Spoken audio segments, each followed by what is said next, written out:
At the core of all Greek mythology lies one constant: the presence and meddling of the Olympian gods.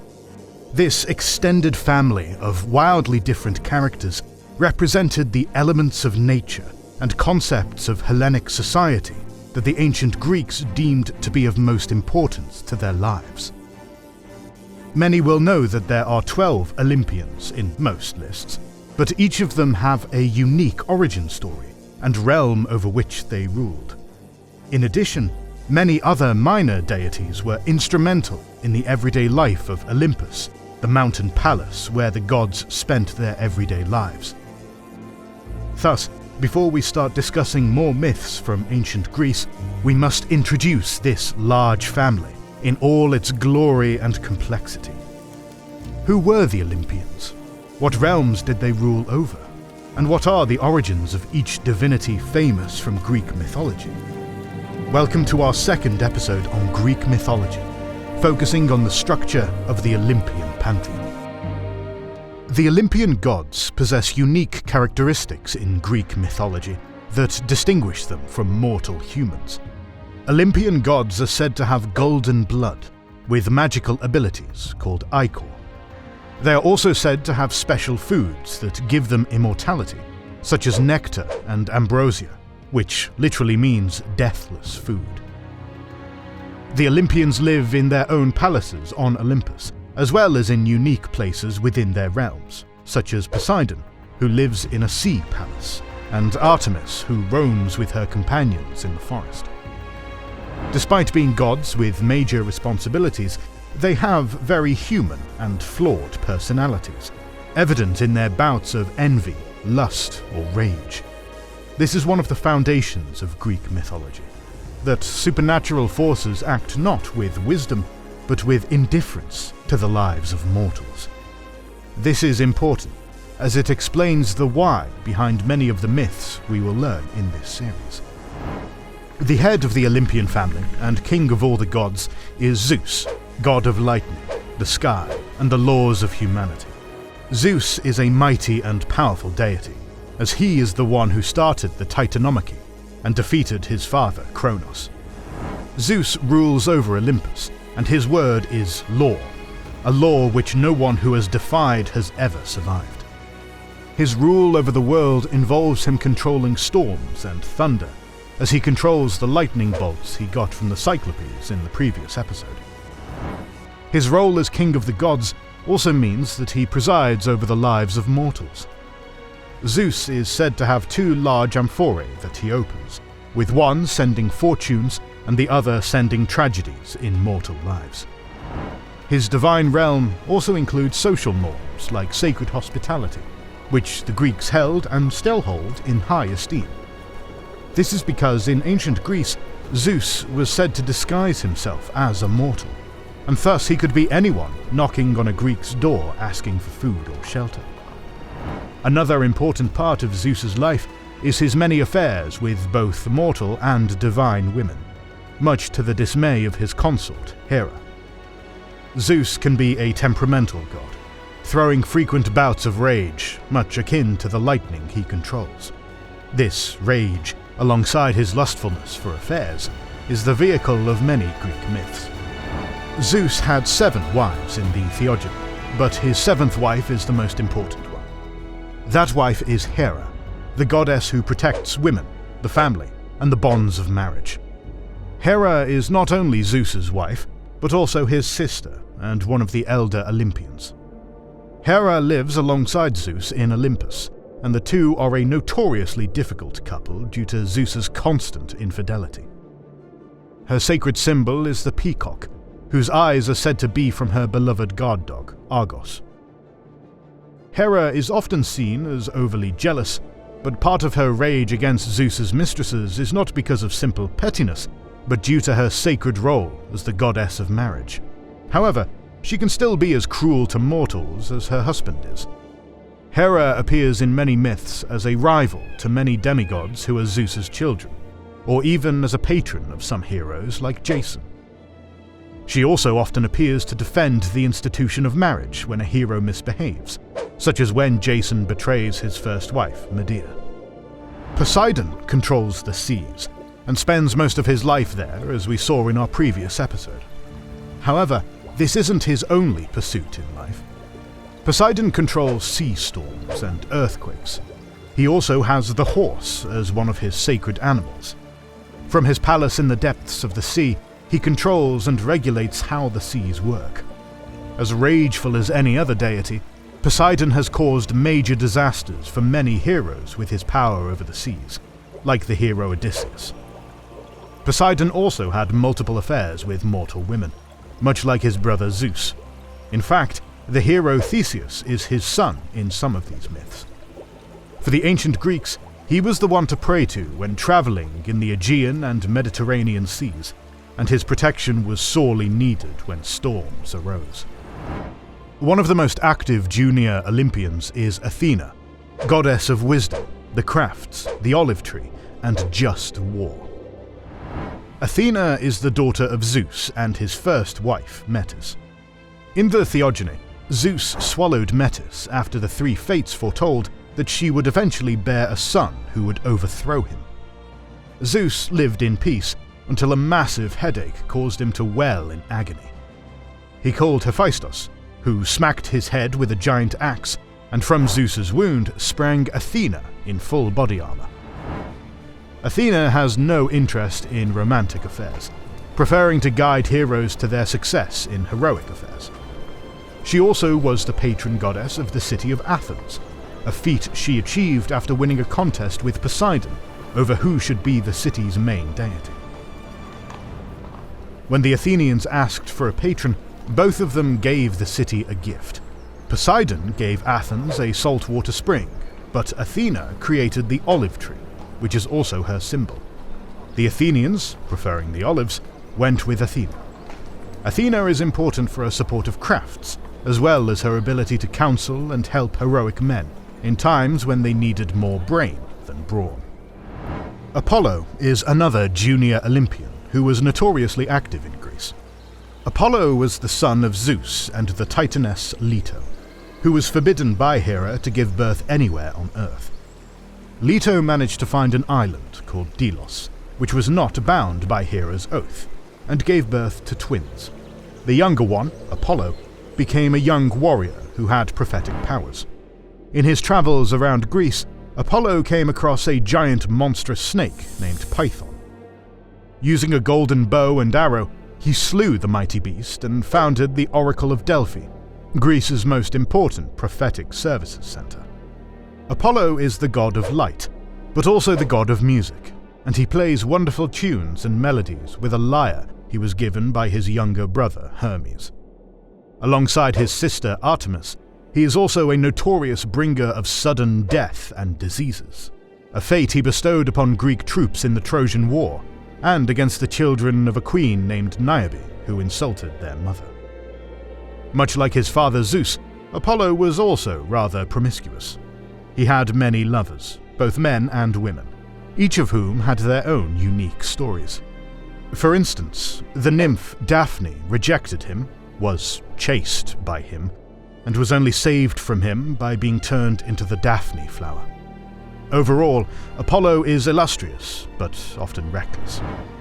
Apollo's elder twin is the goddess Artemis, who is the goddess of the hunt, animals, and of young women. Artemis actually assisted Lito with Apollo's birth, who took 9 days to be born after her. Artemis is another goddess who has no time for romantic emotions. In fact, she once turned a hunter named Actaeon into a stag after he saw her bathe in a river. The hunter was then devoured by his own hunting dogs. Artemis roams the wilderness of Hellas alongside a companionship of virgin huntresses. Together, they hunt and protect the wilds. Men have joined these hunting trips on occasion, with one example being the son of Theseus, Hippolytos, or the hunter Orion, who was killed by a scorpion. Artemis is as proficient with the bow and arrow as her brother, and has proven this on many occasions, such as in the Trojan War. Artemis is a fierce guardian of young women, and protects them during childbirth and from devious men. However, she can also be a ruthless goddess, for she represents wilderness itself. Mortals who forget to give her proper rites often faced death and destruction. For instance, a king called Oeneus forgot to sacrifice to her, and she sent a massive boar as vengeance, which was only defeated by the hero Meleagros. The personification of both the bounty and danger of nature, Artemis is grandiose and wrathful as the wild she roams. It's easy to forget that despite his many affairs, Zeus did have children with Hera. One of them is the god of fire and the forge, Hephaestus. In some myths, Hephaestus was born by Hera alone, much like Athena was born from Zeus. Hera threw her son out of Olympus, and he threw across the earth, crashing into the ground and becoming disabled as a result. He was reared by the nymphs Thetis and Eurynome, and began his smithing business by making beautiful jewels for them. He then returned to Olympus after reconciling with his mother, though in some myths, he first sent her a trap throne that chained her, causing her to beg for his help. Hephaestus is responsible for many of the weapons of heroes and gods, such as the armor of Achilles, hero of the Trojan War. He also is said to have forges inside volcanoes. His wife is said to be the goddess Aphrodite, who is often unfaithful to him with his own brother, Ares. Hephaestus is often in the background of many myths, but, like fire itself, he is fundamental to the tools that move many of the myths forward. Hephaestus's wife is Aphrodite, goddess of love and beauty. Aphrodite is said to be one of the most powerful Olympians, for love, in any form, was thought by the Greeks to be a form of madness or unstoppable force. She was either born as the daughter of Zeus and the Titaness Dione, or created from the foam that was formed from Uranos's body parts touching Thalassa. She then sailed to the island of Cyprus, which became one of her major cultic sites. There, Aphrodite ascended to Olympus, where she was accepted as one of the Olympians. Being the goddess of love has allowed Aphrodite to meddle in the lives of many mortals and gods, with the most famous being when she brought Prince Paris of Troy and Helen of Sparta together, causing the Trojan War. She also had many lovers of her own, such as Adonis, the mortal prince of Cyprus. The young prince, who was lusted after by both Aphrodite and the underworld queen Persephone, ended up dying from a boar sent by the vengeful Ares. Aphrodite begged Persephone to let the prince go, which she does for 6 months of the year, causing the seasons to occur. Aphrodite is both kind and chaotic, much like the love she represents. One of Zeus and Hera's children is the god of war, Ares. Unlike Athena, who represents tactics and prudence in war, Ares is meant to represent the brutality, bloodshed, and chaos of war. This is represented by his presence in many myths. He roams the battlefields and seeks violence wherever he goes. For instance, in the myth of Sisyphus, when the homonymous trickster chains Thanatos, Ares is the first to seek him out and unchain him. He does this not for respect for the circle of life, but because his absence meant that wars had no casualties. Ares was feared by the Greeks for his brutal nature. Zeus, in fact, tells that to his own son's face in the Iliad. But the avatar of brutality was loved by some women, including the goddess Aphrodite. Together they had many children who accompanied Ares, such as the personification of fear, Phobos, and Deimos, the avatar of terror. Ares is thus as harsh as the war he represents.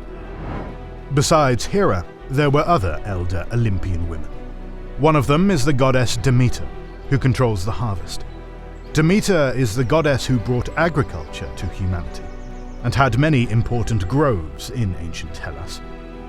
Her realm of control is nature and agriculture, and it is due to her moods that crops face droughts or bouts of prosperity. She had one daughter with her brother Zeus, named Persephone, whose tragic tale will be told in a future episode. Besides this, she appears in very few myths, with one intriguing exception. She is said to have once fallen in love with a mortal called Jason, and together they produced Plutos, the personification of wealth.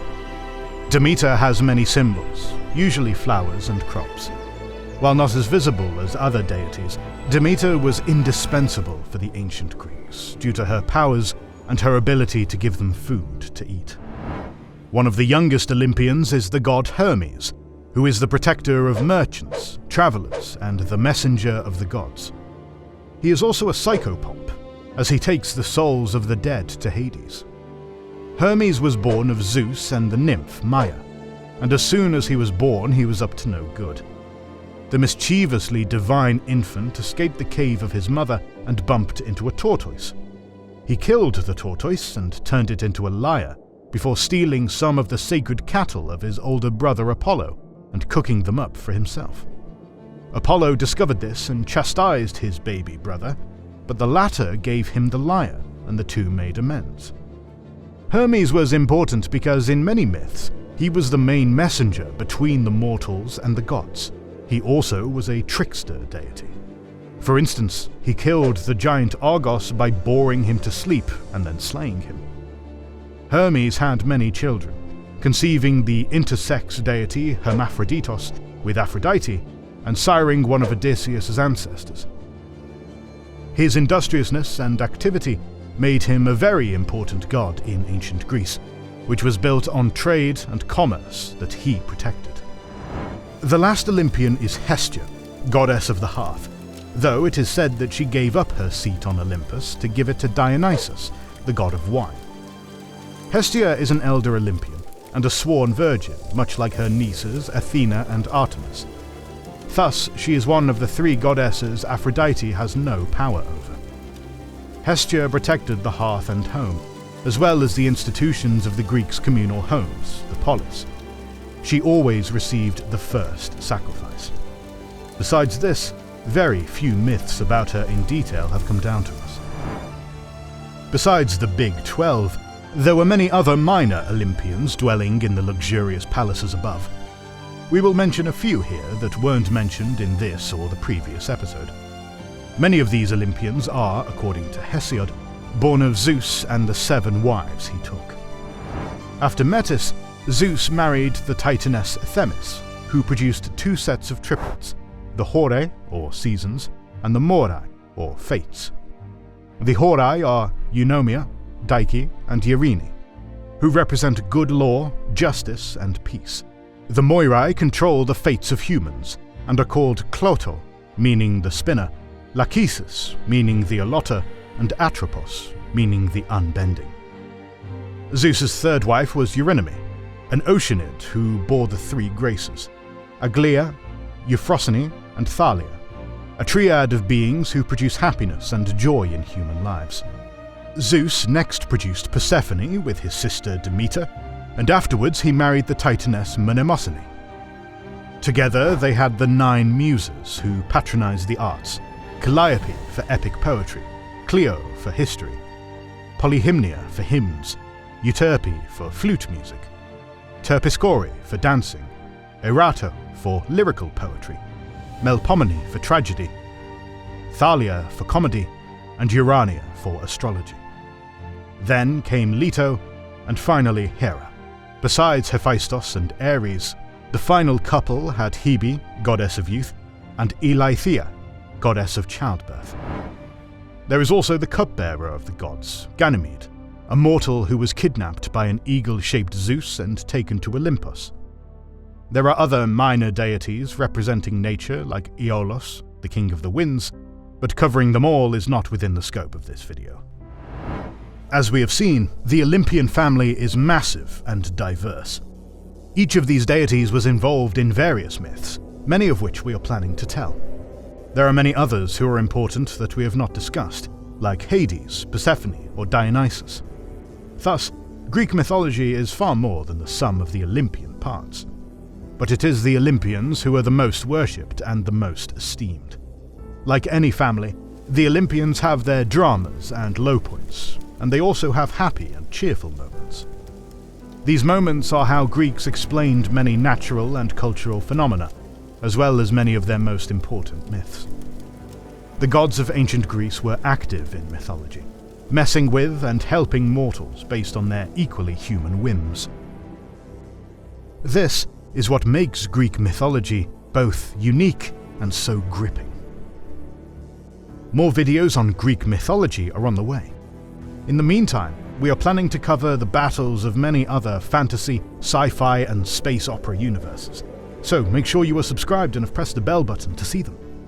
Please consider liking, commenting, and sharing. It helps immensely. Our videos would be impossible without our kind patrons and YouTube channel members, whose ranks you can join via the links in the description to learn our schedule, get early access to our videos, access our Discord, and much more. This is the Wizards and Warriors channel, and we will catch you on the next one.